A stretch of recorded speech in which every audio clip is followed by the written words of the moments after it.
appreciate you joining us in the trenches with Dave Lapham, brought to you by First Star Logistics, because we have an outstanding guest today. We're talking Cincinnati Bengals, and we're talking Cincinnati Bengals football with the new offensive line coach for the Cincinnati Bengals, the man, the legend, Scott Peters. Coach, how are you, sir? Appreciate you visiting us today. Hey, Dave, how are you? I'm good. Getting a little bit of a break before we get started. Yeah. So give us a little bit of an update. Where is this football team? Where is the offense? Where is the offensive line with respect to the offense? You say you have a little bit of a break now. You've had preseason games. You've had OTAs. You've had mini camps. You've worked with these guys for quite a bit. You have a pretty good understanding of what you've got. How do you feel about the football team at this point in time, Coach?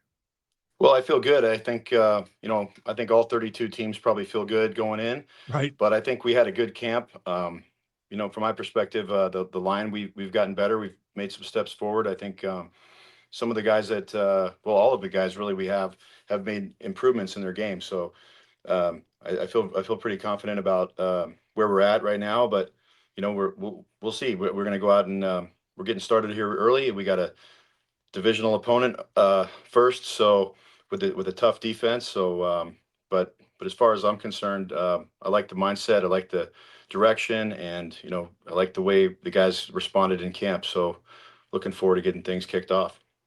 You mentioned you have a division opponent, which is obviously a challenge. You get them on the road, which is another challenge. And to boot, you got a pretty good defense, a pretty good defensive line, a pretty good front seven that you're working against with the Cleveland Browns. What kind of problems did they present to you, Coach?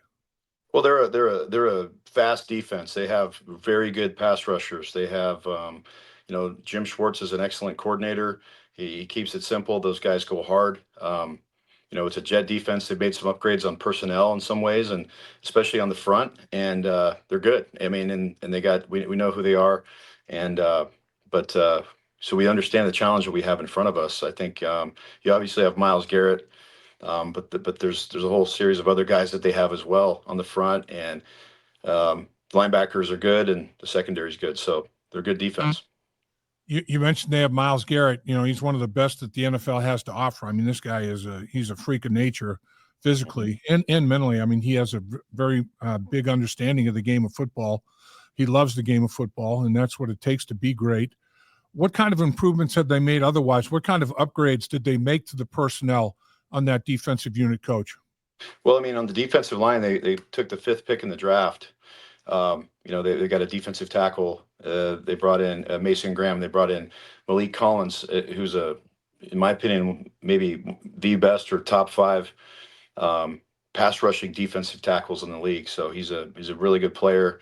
Had experience playing, coaching against him in the past, and their edge rushers are good. That they've had there as part of the draft who they've developed in addition to Myles. So they got a new linebacker. They've definitely put resources into that defense. But Myles, like you said, he's a freak of nature. He's, in my opinion, the best pass rusher in the league. Just again, a problem. So it'll be a real test for us, a real challenge for us. I know you're starting to work on the game plan, and we don't expect you to divulge anything significant with the game plan perspective to it. But when you're working against a guy like Myles Garrett, who is unbelievable talent, freak of nature, one of the most gifted players physically and mentally that you're ever going to find, and you have to deal with him on a snap-by-snap basis all game long, what kind of problems does a guy like that pose to you, as you're trying to, win against this defensive football team on a snap-by-snap basis? Well, obviously, I mean, everybody knows some of the problems that he can present because you see it on these highlight reels. He's that's what he does every down. He's a disruptive player, smart, savvy, extremely fast, powerful. I mean, he's on a different level, a cut above really anybody else, in my opinion, as far as talent goes on the edge. So I kind of equate that to, it's like playing with fire. You have to know it can hurt you, so you got to be real careful. When I say careful, you got to be confident, but you have to you kind of have to be damn near perfect when it comes to playing with a guy like him, because he can get you so many ways. And so you got to be smart, But you have to be in the right positions to be able to account for him. When you study the Cleveland Browns defensive tape from last year, now it could be a little bit, they could approach things a little bit differently this year, but they have the same coaching staff pretty much intact. So I imagine they'll probably be running the same configurations, fronts, that sort of thing, with similar blitz packages. What is it that Cleveland does best, other than, the great personnel that they've got, the talent, that the issues that are posed and presented there? From a schematic standpoint, what is it that gives you the most concern, Coach? Well, they're a jet defense. I mean, that's Jim Schwartz is their coordinator, and I have a ton of respect for Jim. He's a great coach, and the message there is speed. It's you stop the run on the way to the quarterback. It's all their whole defense is based upon that. So, if you watch the tape, the speed pops out. Guys play aggressive. They're downhill. They're hard charge, and they've got some talent to go with that. So it's and they're good players. They're skilled. They're well coached. I think, like I said, it is a challenge, and that's something that you're trying to get guys prepared to understand what they're about to go into. So everyone, so far, obviously this is our first challenge, and it's one that involves a divisional opponent, but the guys have elevated to the challenges thus far. But this is the biggest one to date. So we all look forward to it. It's the start of our season, but I think everybody's becoming aware of what we're walking into here in Cleveland week 1. Specific challenges to the offensive line week 1 up there in Cleveland. Monday Night Football, that's another added added factor to the football game. The Cleveland Brown fans show up, and they show up in full throat. I mean, they're loud. They can cause problems from a communication standpoint, hearing each other, trying to make calls that are significant to the outcome of the play, trying to hear the quarterback communicate at the line of scrimmage. Anything that has to be communicated there, can be difficult. When I played up in Cleveland, I mean, that crowd noise, it was a different stadium. That crowd noise, though, was always there.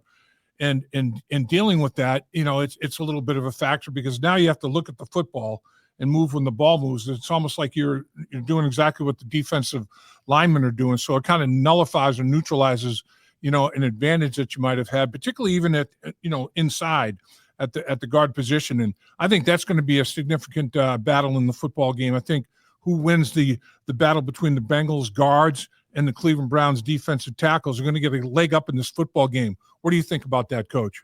Yeah, you go to Cleveland. I mean, I'm familiar. It's it's a Battle of Ohio, and I've been part of it from the other side. So yeah, I think both sides know each other, and we know how hostile and loud that environment gets, and especially week 1, especially being a divisional rival. They're going to be loud, so that will have an impact on communications. So we have to be excellent there. If you look at, obviously knowing the defensive line with the speed coming off the ball, to your point, it's a challenge in itself. And so it would be a challenge even if you could hear. right. So you have those challenges, but again, it's something that, you're going to go through as an NFL team. You go to different places, and there's different varying degrees of noise factors that can alter the game if you're not well equipped and well prepared. So we're aware of it. We understand it, and we have to respond. Another area where you're going to be mixing it up with good football players is at the linebacker position of the Cleveland Browns. Their linebacker unit. I don't know if Bengal fans know much about the Cleveland Browns position players at that linebacker position. What can you tell us, Coach? Well, it goes back to speed. They're a good outfit. They come downhill. They're really they drafted a good young player. They're middle linebacker, so they've got some talent and experience around it. So, but that's the brand, that's the style. It's all about speed. What about from a coaching standpoint, the Cleveland Browns defense? How many problems do they pose? I mean, there's so much that you have to get ready for on a week-to-week basis in the National Football League when you're preparing for opponents, and they have a lot of inventory. I mean, they can do a lot of things and can do a lot of things pretty darn well. That's why they're playing at the highest level that you can play, and that being the National Football League. How many different things do the Cleveland Browns do that you're going to have to take into account on game day? Well, I don't have an exact number for that, but quite a few. Yeah. And again, it goes back to the personnel and their style of play. So Yeah. yeah, they're going to do different things, and so you got to be aware and prepared for that. But again, it's going to come down to the ability to play against a front like that, a group like that plays with such a high motor with speed, and that's the so when they move guys around, it can pose a challenge in itself. But that's every week in the NFL too. You go across, you look at all the different teams and opponents you'll have on a schedule, and you're to your point. It's like you play a game, you're on to the next one. This is our first one, so it's always a lot of anticipation. But I think as far as each team presents their own set of challenges. So that's kind of the nature of the NFL, where guys have to constantly get prepared for the next set of challenges, and but that's what makes it fun. How big a key is it to get the running game going and anchor, this quick, fast defensive football team? If you just smash them a little bit, play some smash mouth football and knock them around, at the line of scrimmage and beat them up some, maybe that will slow that pass rush down maybe a step or half a step or whatever the case may be. How significant will the running game be? I think it's very significant, and you're talking to the line coach, so Right. we're always excited about that opportunity, and so knowing that, yeah, I mean it's a huge part of the game. Obviously, you have such a high level quarterback, and you have good receivers, and you have a good running back too. So it's like, but really, it's about the line and how we can get after these guys and block them. So, but yeah, of course, week in, week out, the run game is a major consideration and something that we want to establish, and we want to be effective. So it's something I always look forward to. Coach, you do an unbelievable job of teaching. I think all great coaches are great teachers, and you have principles, fundamentals, things that you believe in. It's all part of the process. I am so impressed by the techniques that you're bringing to the Cincinnati Bengals offensive line with their hand placement, their hand usage, locating the hands, within the framework of the body to the advantage of the offensive line, and then throw in the footwork, the tremendous footwork that you utilize and employ as well. How are the guys responding? Are they absorbing? Are they learning? Are they understanding what you want from those techniques and fundamentals? I think they are. We've had it's a lot of information, and we talk about it. It's a system, so it's really not, you plug in a guy here and a plug in a guy there. Each guy represents like a cog in a bigger wheel. And so how we look at this, they have to understand, and they do understand, I believe. We've been together now for a good amount of time to where the guys understand kind of how we want things done. And so that's every man carries his own water, but in order to do that, you have to be tied into the footwork, to the hands placement, the strikes. So it's a systematic approach. And with that said, it's you got to know where your help comes from. Are you the help player? It's understanding the system as it relates to the offense, and the complexities of the offense. So it's been good as far as that goes. I mean, the guys understand it. They're learning it now. I'm looking for at that point where they can finish my sentences, and they're getting closer and closer to that. So I think we all understand. And at the end of the day, like our kind of our focus in that room is about honesty. We talked about it since day one. Honest with ourselves, honest with each other. Here's where you're at. Here's where you're going. Here's something that you haven't improved upon. And when you have guys in the room that are veteran players, that are good players, we have great leadership in the room. Starting with Ted. Ted Karras is a great leader and a great player, and a tough guy, and he's been asked to do some things that are outside of his comfort zone. So it's getting comfortable, going outside of your comfort zone. That's where growth occurs, and being honest about how those things are going, and knowing how to, and knowing your role in this, and everybody does. And I think that's been so far so good. I'm excited and encouraged by that. Talking to the players in the locker room, on the field, and other places, they all have a tremendous amount of respect for you as a teacher, like we talked about, and what you're trying to teach them, and the reasons that you're trying to teach them, and you wanting them to know why you're teaching them the things that you're teaching them. I do think that that these players are looking forward to utilizing and employing the techniques and the fundamentals that you're teaching them, and game day. I think they can't wait to the opener. I really believe that. I think they want to go out and dominate the line of scrimmage. I mean, they just want to own that bad boy, and they want to show the National Football League, show the world that the Cincinnati Bengals offensive line is something that you're going to have to deal with all season long, going to be here all year long. And really watching them on a daily basis, watching the techniques fall into place for them. I mean, it almost becomes like anything. It's a habit. It's like you have to do it over and over and over again and form those good habits. And some of those good habits are starting to be formed. That's for sure.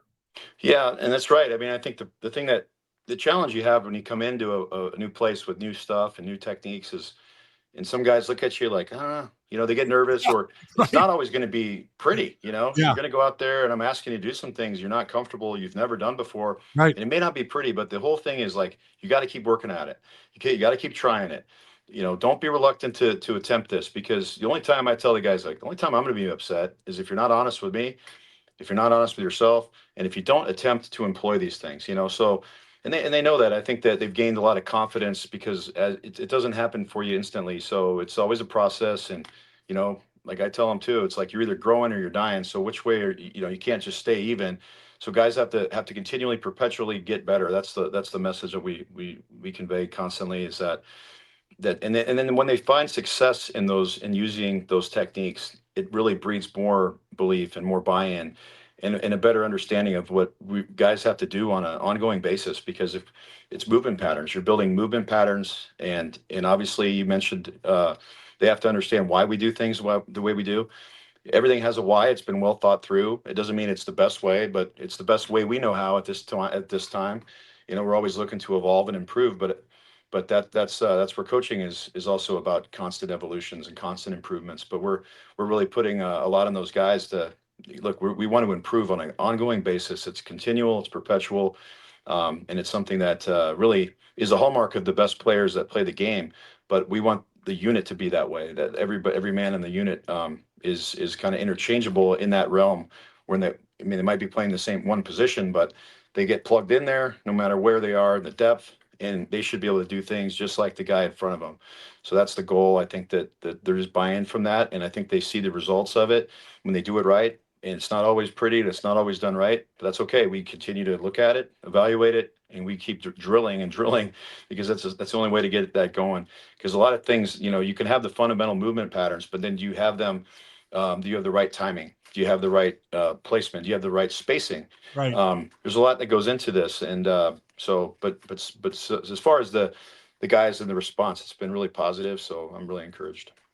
Yeah, you make such a great point that a lot goes into it, and it's like 5 guys performing as one. I mean, that's what an offensive line is. It's a unit, like you talked about, and there are 5 components, 5 pieces to that unit. You got 2 tackles, 2 guards, and a center, and they all have to work together. The center and guards have to be on the same page, have to be understanding what each other's doing when they go for a double team and rub into that next level. How long do I stay on that initial block before I try to rub? I got to make sure the center is getting to the middle of the defensive lineman can overtake them.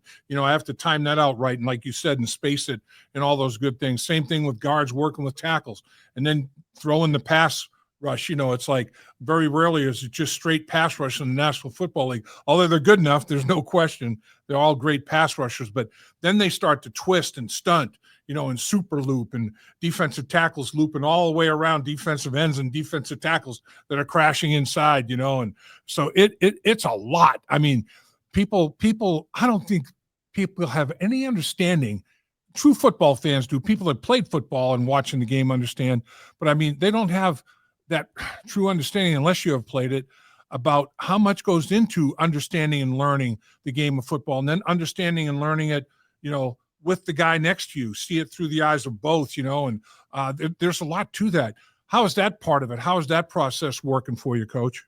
Yeah, you're right. I mean, it's well, it starts with knowing your rules, knowing the rules of protections, knowing Right. the rules of the run, Right. knowing the objectives that the offense has. If you understand concepts, conceptually, what are we trying to accomplish? Then it helps people, every player in that role, given his specific role on the field, should have a better conceptual knowledge of how he should play and how he should adjust. And so if you start there, and then you start digging down into the detail, of how we want to do this together, and based on the various fronts, because you have a lot of combinations that you can see out there. They're not going to line up the same way every time. Right. We're not going to line up the same way every time. So therefore, you get different, positional players. You get different angles. You get different for the various combinations of even one of the same play. So you have to continually drill that. And then, you mentioned stunts. Yeah, stunts are the hardest thing to block in protection. Sure. You factor in stunts versus a group of talented defensive linemen, it becomes even harder yet. Right. So that's something that we obviously everyone has to pay close attention to and work through. And then when you get players in the mix, guys that maybe they're new players, getting accustomed to doing that in our system, because everybody's supposed to be where they're supposed to be at the specific time, how they should be in relationship to each other, in space, awareness, like the rules of protection in terms of how you want to, who's the help player, how are we trying to play each stunt off, or as it relates to protection. So there's a lot that goes in, and we work at it really hard every day. And the guys, like I said, we have a smart room. We've got quality people in that room. That's the thing that really strikes me the most. I really genuinely love all the guys in our room. They're true pros. You get guys that played a long time that have been highly successful in their careers, and Right. we're asking them to do some things differently. And with that, it's a challenge too, because you can imagine if you're really good, and some guy comes in and tells you to do something differently, and you've had success doing it another way. It takes a lot. It takes a little bit, but the guys they're highly receptive. But I'll tell you what, that's just kind of a testament to the character of the men in the room. Coach, I'm so impressed as a former offensive lineman with what you're doing and how you're doing it. With your group of guys, it's just, to me, having played in the NFL for 10 years and being exposed to, techniques being taught one way for a period of time, and then Jim McNally, who you're very familiar with, a lot of your stuff you've worked with Jim McNally on, and Jimmy was an unbelievable teacher like you.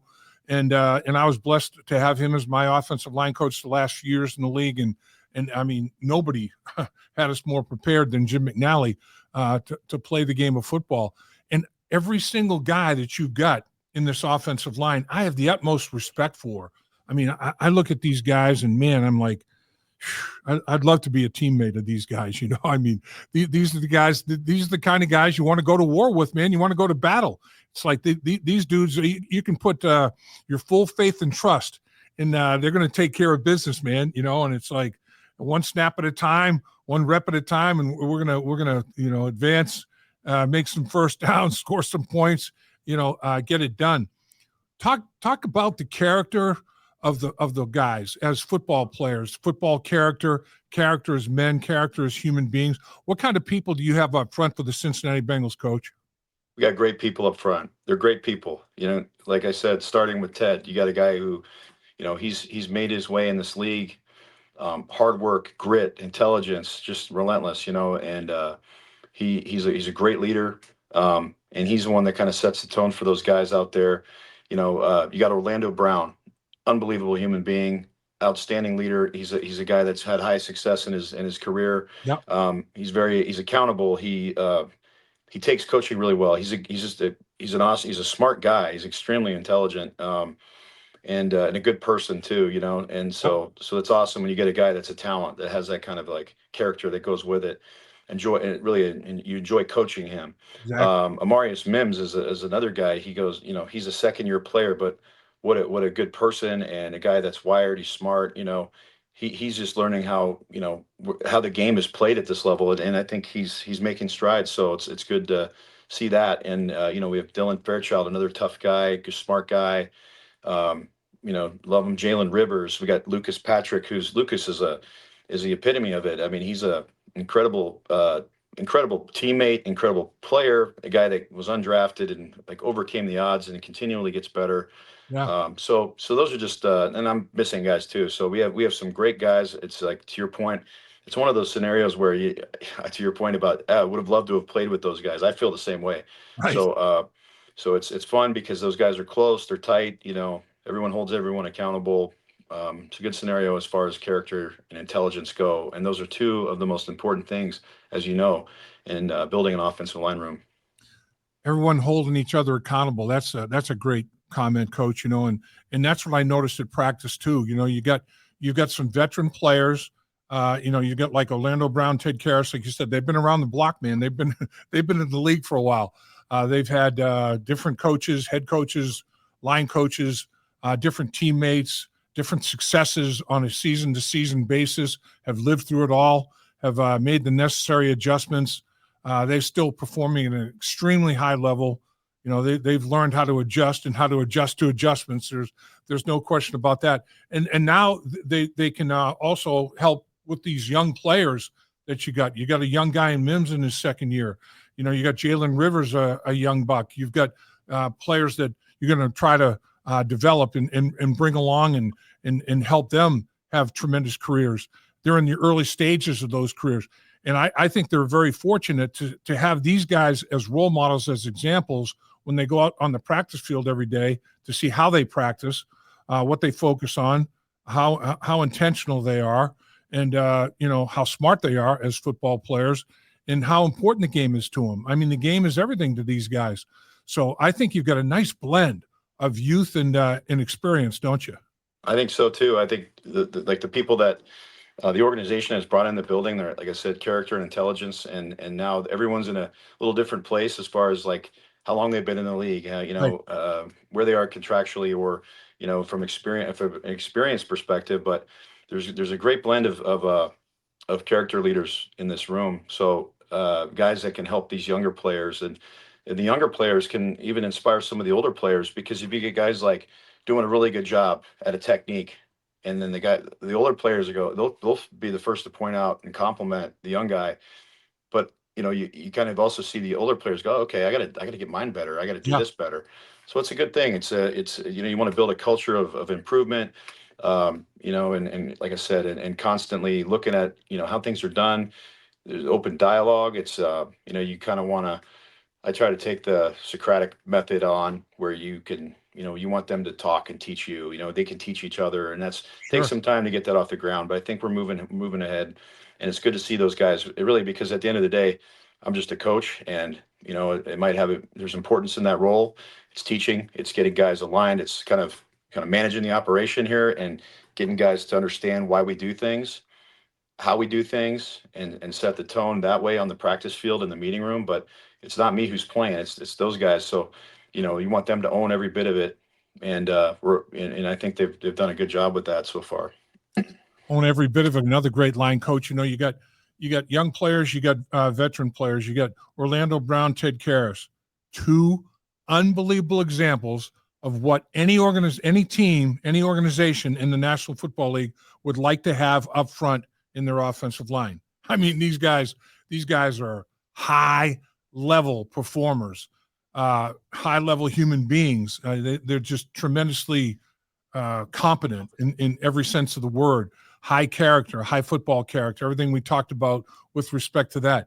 And I've noticed already watching these guys and watching them in the locker room, out in the field, out in the community, wherever, they want to be mentors. I mean, they want to help the younger guys. And when you have older offensive linemen, helping mold and create, the next generation of offensive linemen within the organization, that's a special thing. And when I watch Orlando Brown and Ted Karras reach out to these young players and watch these young players respond, to Orlando Brown and Ted Karras reaching out, that just, man, to me, that makes the hair on the back of my neck stand up, man. That's what it's all about in the National Football League. And you've got it going on with your offensive line, coach. We're lucky that way. I mean, it's not like that everywhere. I mean, Right.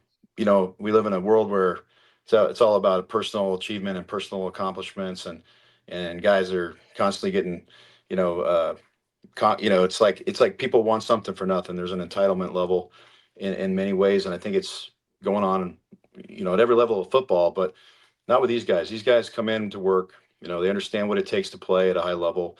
It starts with each man kind of holding himself accountable, but then if the standard is high enough, it kind of feeds itself in the room. So to your point, I mean, it's been a great thing to see and witness. I think it's like you can have players that are, elite players that all these young kids see and they walk in and they go, yeah, I've watched this guy for a lot of years, but Right.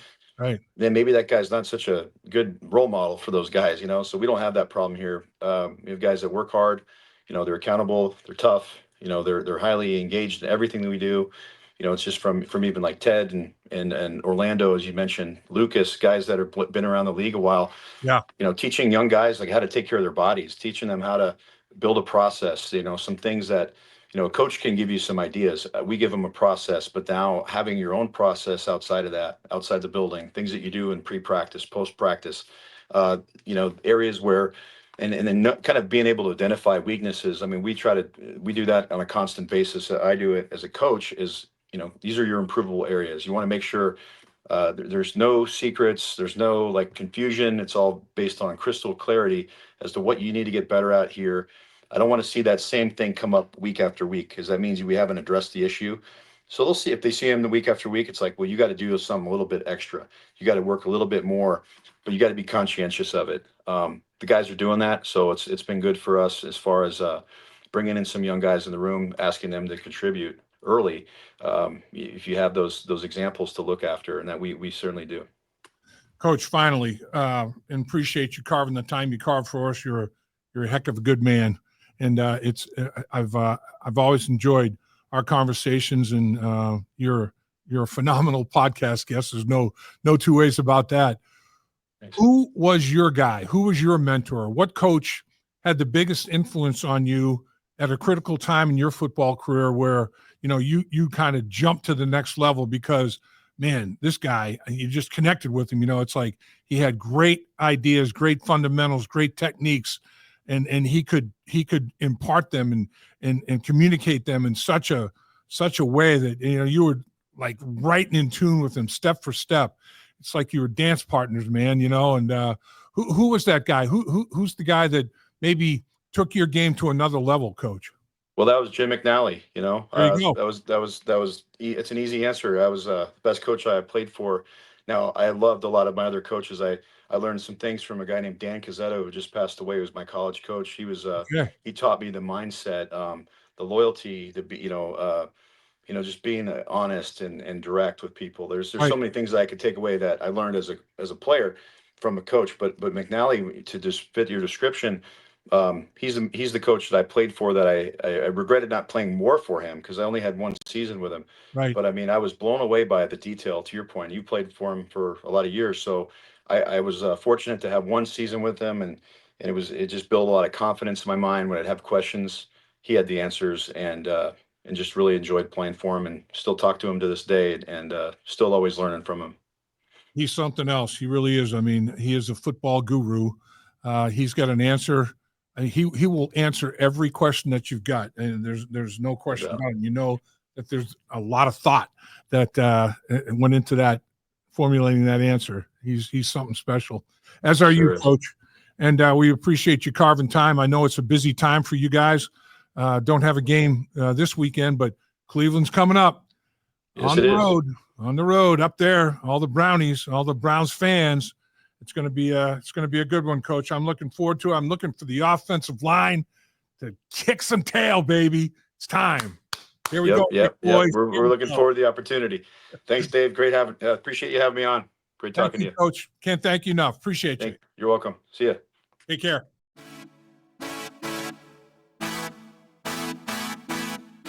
Dave Lapham here. While games are over for the season, there's no off season for In the Trenches with Dave Lapham or First Star Logistics. First Star Logistics gave away great prizes during the season, which will continue with exclusive content in the First Star Media Group YouTube channel. So please do me a favor, subscribe to In the Trenches, hit the like button, and visit the First Star Media Group YouTube channel for exclusive content and special giveaways.